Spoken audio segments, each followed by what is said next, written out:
You are a communication expert. Have you ever Thank dealt, you. have you ever dealt with imposter syndrome, especially when anchoring high-profile events? How do you manage Wow. it? And what advice would you give to our young ones facing such Mm, challenges? right. Interesting question there. So, imposter syndrome is about the fact that you feel like you are inadequate, you feel like you are not, at the best for that particular role, and you feel like, you are a fraud, or sometimes as if you are not, you are just a fake version of yourself. Yes, certainly. I have certainly dealt with the imposter syndrome myself, especially when anchoring high profile events. So I've anchored very high profile events in Ghana, like the inauguration of the president of a nation, and then also the Supreme Court election petition in 2012, where the sitting president and then the opposition candidate were all at court challenging results and defending their results of the elections and all of that, and also Independence Parade and a whole lot of other big events, funerals of a president and all. So it could be very, very scary sometimes, to just ask yourself, hey, so in the midst of all these big people, it's you that they ask that you should come and then moderate this event, communicate with the whole nation and the entire world what is happening right here. It can be really daunting, and it's a common experience for many, especially in our field of communication and media. And what helps me to manage it is focusing on preparation. You must prepare very well. You don't just wake up one day because you feel like they've put you somewhere and you're on top of the world and you just go there and unprepared and you go and mess up. No. Every time you want to come into that particular space that you feel is your own, you must prepare and don't let your guard down, and don't let anybody who has also put you there down. And then also staying grounded in my skills and experiences, because it's because of something that somebody has seen in you that you have been given that chance. People will not just put you somewhere without believing that you can do it, unless there is some corrupt way that you got there. But I've not passed through any corrupt way to get anywhere. I have earned my spot everywhere that I've been put, or I've earned, or I've been. And so I believe that my own skills, my capabilities, my abilities, and experiences are going to help me. And then reminding myself that I've earned my place through hard work. And then my advice to others is to acknowledge the feeling, but not to let it control you. You must trust your abilities and keep pushing forward. That's what I've done. Wow, wonderful. Keep pushing forward. And Forward, on that exactly. note, Conrad, faith seems to be a cornerstone in your life. Right. How has your faith guided your professional and personal decisions? And how do you balance it with your work in a secular environment? Interesting. That's a very profound question.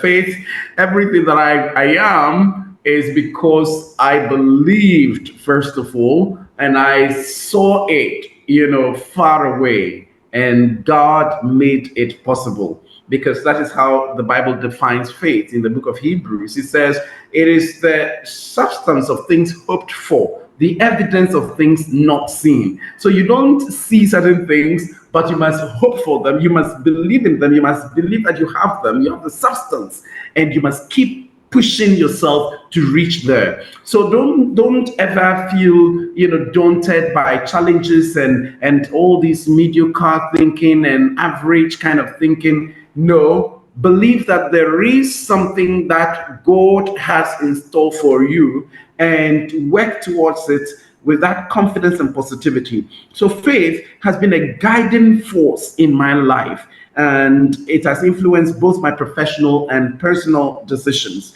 It provides me with a sense of purpose and also direction, especially in challenging times.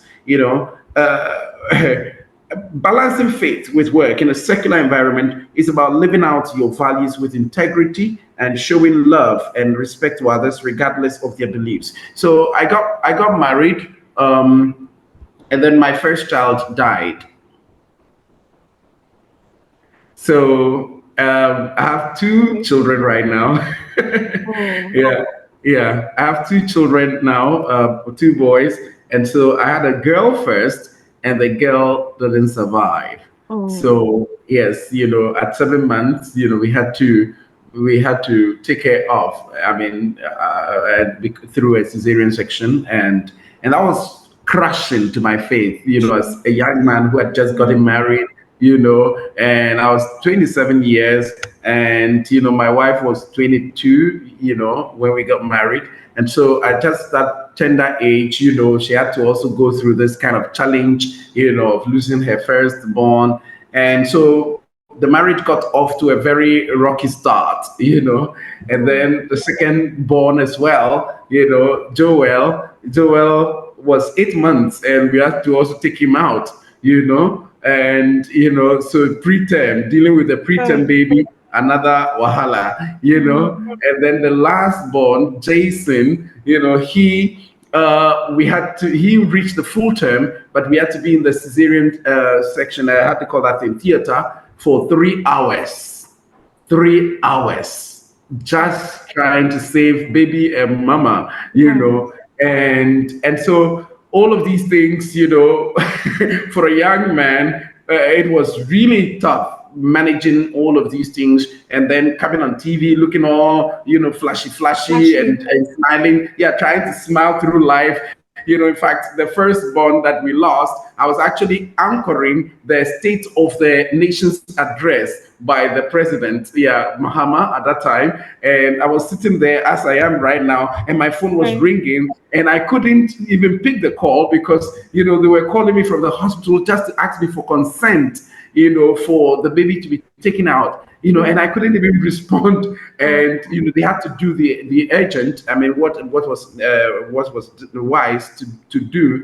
And later on, when I went to the hospital, before they told me everything, and it was just moving for me, to hand a stillborn to me. You cannot have that in life, and, right. and Mm, just be normal. No. mm, So these events have really, really rocked our marriage.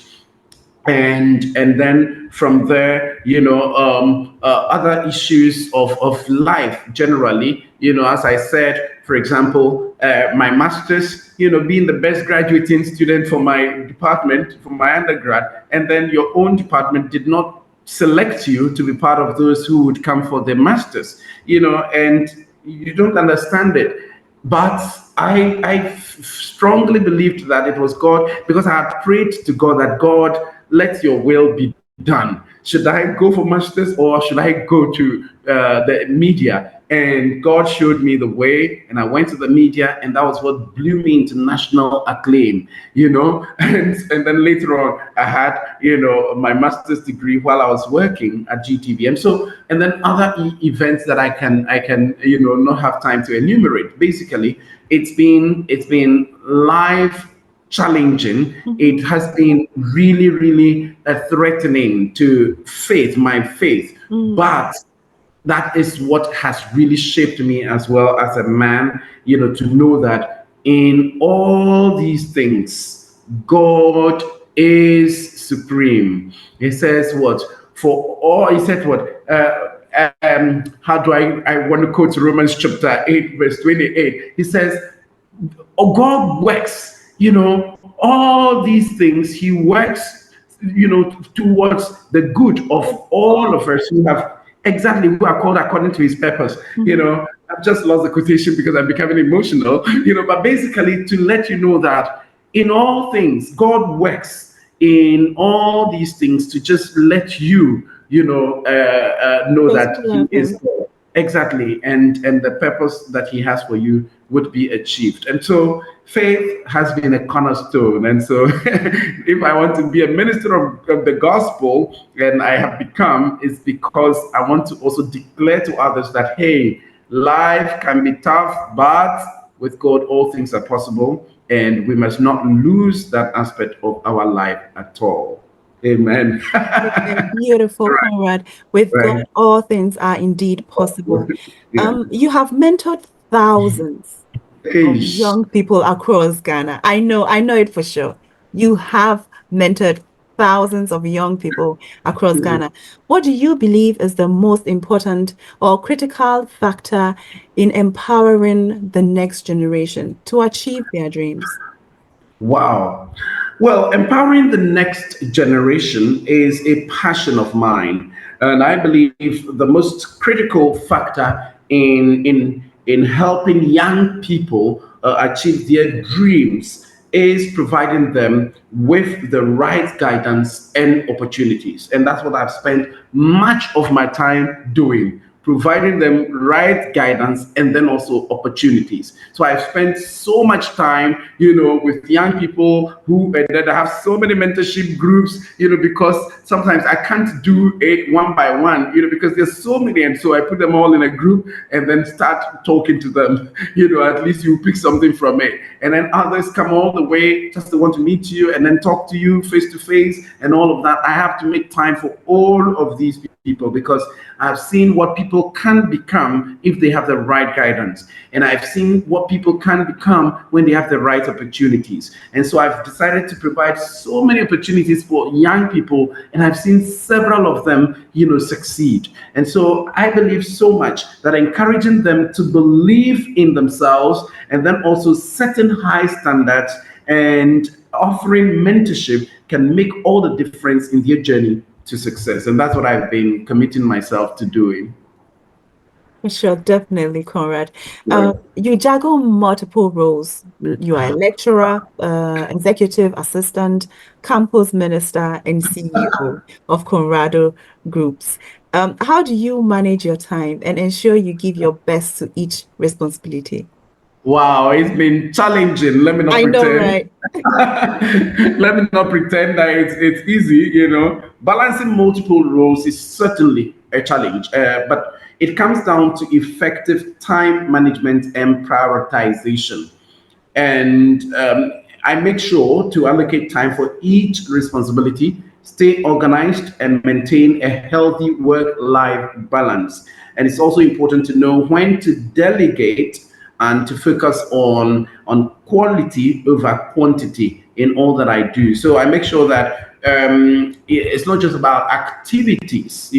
Yes, there may be some tasks that may be performed, but it's not just about I should be busy about activities, but I should be busy with what results are coming from those activities. Yeah, and also, if I cannot be there personally, can I train someone to represent me and to do what I can do or even do better? And I've been able to do that where people who I have been able to train have now gone on to do things that I should have been doing at different places, but I cannot divide myself into several compartments. And so the delegation is very key. And then every day, sitting down to plan the next day, the next week, the next month, and then making sure that you see how best you can use the people around you to be able to execute tasks. Now, I I have about three executive assistants who helped me through this, and one of them is in charge of helping me with Truth TV, which I am the director of. And so he helps me a lot. That's Zion Ewuku, and he does so well in making sure that the nitty gritty things that I need to be working on, he helps me in that regard. And then also my I had to call it heritage, public affairs. I'm the director of public affairs for the university. I have Dennis Abe, a young man who is also just learning to be like me, and he is the one who is helping me in that regard, and I'm training to support me in that regard. Then personally, I have a young man called David Bomiamia Zimbo, who got married just yesterday. I mean, 2 days ago, Friday, I guess. Yeah, August 16th. Yeah, he's my personal manager. So he ensures that all my tasks, my duties, the things I need to perform, for all these groups, and then also for my Conrado group, we are able to do them. And all these Ghana destiny shapers that we have brought on board that want to move Ghana forward, and this UN, agency work that we are Right. doing, all of these things, he makes me, put all of them in good shape. And so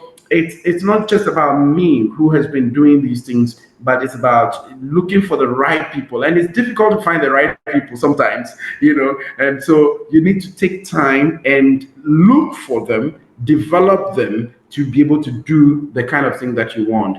And it's been my wife too has been very supportive in this endeavor, because as I said, we've had very challenging times with birth complications and all of that, and so it's been hard for her, but she's understood that this is what life can offer us, challenges. You cannot control every situation, but you can control your response to those situations. And so we've determined to have our response to be positive, look at life from a broader perspective and be positive and be grateful to God, and then also make the most out of life in terms of or what can we do with our lives that God has given us, to be able to live. If we've been through all these challenging situations, what can we still do with our lives? We can still do something. At least we have our own lives, and we need to be able to do our best for ourselves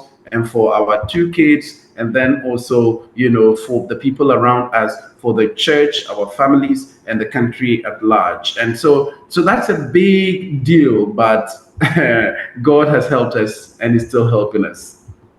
Amen to that. Conrad, when you reflect on your career and contributions, Right. what legacy do you hope to leave behind? And what impact do you want to have on the people you have mentored and taught? Woo!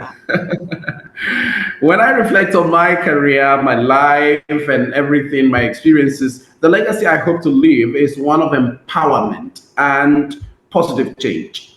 Empowerment and positive change, and that's why maybe the quote, the motto for Ghana Destiny Shapers is empowering change. It reflects me personally and my life as well, because I believe that we can empower ourselves and empower other people, and then change will come as a result. But if we are not able to empower ourselves and others, then we'll just be going through the motions of life and will not have any real impact. I don't want to live through life and there is no impact. I just go and no. I don't want that. I want to make sure that when I leave, I want to be remembered as someone who inspired and mentored others to reach their full potential. And the impact that I aim to have is to see the people I've taught and mentored go on to achieve great things and contribute positively to society. Contribute positively to society. Thank you very much.